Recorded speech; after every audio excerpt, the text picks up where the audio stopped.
Assalamualaikum warahmatullahi wabarakatuh. Selamat pagi anak-anak kelas 6 yang hebat. Di pagi hari ini kita akan belajar IPA kelas 6 bab 1 dengan materi perkembangbiakan tumbuhan dan hewan. Kompetensi dasar dari materi ini adalah membandingkan cara perkembangbiakan tumbuhan dan hewan, menyajikan karya tentang perkembangbiakan tumbuhan. Dan tujuan pembelajaran pada materi hari ini adalah yang pertama, siswa mampu mengidentifikasi perkembangbiakan generatif melalui gambar yang dibuatnya dan manfaatnya dengan benar. Yang kedua, siswa mampu mengidentifikasi cara perkembangbiakan vegetatif pada tumbuhan dan manfaatnya dengan benar. Yang ketiga, siswa mampu mengklarifikasi hewan berdasarkan cara perkembangbiakannya secara ovipar dan vivipar serta manfaatnya. Dan yang keempat, siswa mampu mengidentifikasi cara perkembangbiakan hewan secara ovipar, vivipar, dan ovovivipar serta manfaatnya. Nah anak-anak, pohon dan hewan di samping apakah dapat berkembang biak? Lalu bagaimana sih cara perkembangbiakan tumbuhan dan hewan? Mari kita cari tahu yuk, let's go! Nah anak-anak, kita akan fokus ke perkembangbiakan tumbuhan terlebih dahulu. Berkembang biak berarti bertambah banyak. Makhluk hidup berkembang biak untuk melestarikan keberadaannya. Anak-anak, pada tumbuhan, cara perkembangbiakannya terbagi menjadi dua. Yang pertama, secara generatif, dan yang kedua, secara vegetatif. Apa sih perkembangbiakan generatif dan vegetatif tersebut? Perkembangbiakan secara generatif yaitu perkembangbiakan tumbuhan yang melibatkan alat perkembangbiakan. Sedangkan pada tumbuhan, alat perkembangbiakannya yaitu bunga. Perkembangbiakan secara vegetatif yaitu terjadi tanpa proses penyerbukan dari bunga. Nah, perkembangbiakan ini berasal dari bagian tumbuhan itu sendiri, misalnya akar, daun, atau batang. Nah, anak-anak, untuk lebih jelasnya, anak-anak bisa melihat gambar berikut. Ini adalah gambar sebuah bunga, di mana gambar ini termasuk bunga sempurna karena memiliki mahkota, kepala sari, benang sari, kepala putik, tangkai putik, kelopak, bakal biji, dasar bunga, dan tangkai bunga.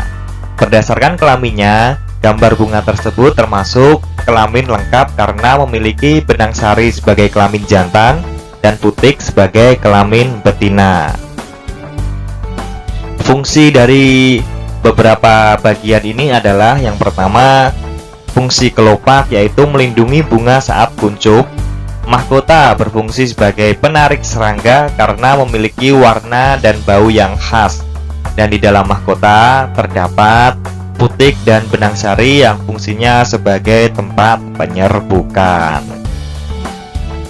Anak-anak, proses perkembangbiakan secara generatif pada tumbuhan itu diawali oleh proses penyerbukan.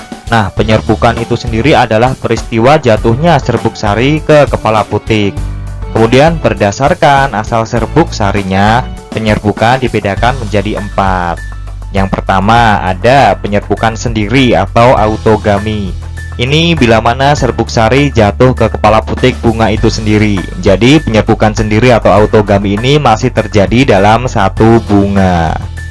Yang kedua, penyerbukan tetangga atau geitogami. Ini bila mana serbuk sari jatuh ke kepala putik bunga lain tapi masih dalam satu pohon. Yang ketiga, penyerbukan silang atau alogami.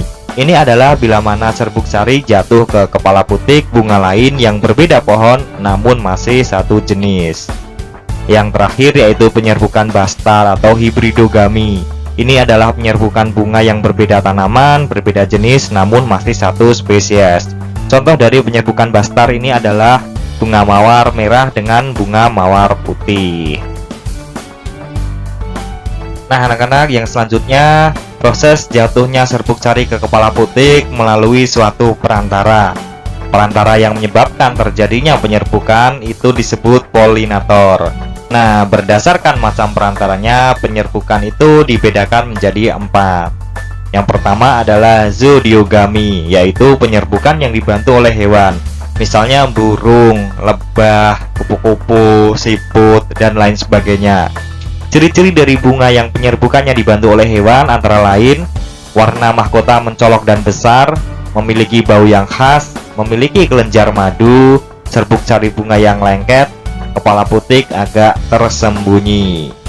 Kemudian yang kedua yaitu hidrogami. Ini adalah penyerbukan yang dibantu oleh air. Biasanya penyerbukan ini terjadi pada tanaman air seperti Hydrelia. Nah, serbuk sari dibawa oleh arus air hingga akhirnya bertemu dan menempel pada putik bunga lain yang sejenis. Yang ketiga ada anemogami. Ini adalah penyerbukan yang dibantu oleh angin. Contohnya adalah tanaman yang penyerbukan dibantu angin adalah jagung, gandum, dan rerumputan. Ciri tanaman atau tumbuhan yang penyerbukannya dibantu oleh angin adalah bunga mahkota berukuran kecil dan tidak berwarna, serbuk sari kering, ringan, namun banyak, tidak berbau dan tidak berkelenjar madu, kepala putih terjulur keluar. Dan yang terakhir adalah antropogami. Ini adalah penyerbukan yang dibantu oleh manusia. Nah, anak-anak, tanaman yang memerlukan proses penyerbukan oleh manusia biasanya memiliki bunga berumah dua, yang artinya dalam satu pohon hanya terdapat bunga jantan atau bunga betina saja. Contoh dari tanaman ini adalah tanaman salak, juga tanaman kurma.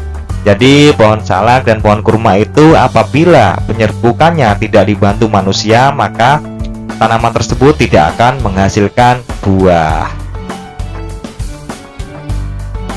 Nah, anak-anak, sekian dulu pelajaran daring pada hari ini. Terima kasih sudah mengikuti pelajaran daring pada hari ini. Anak-anak tetap semangat, tetap belajar di rumah. Oh iya, jangan lupa untuk subscribe channel YouTube dari Ustadz, yaitu Husain Mutakin, di channel YouTube. Ya, jangan lupa untuk di like dan subscribe.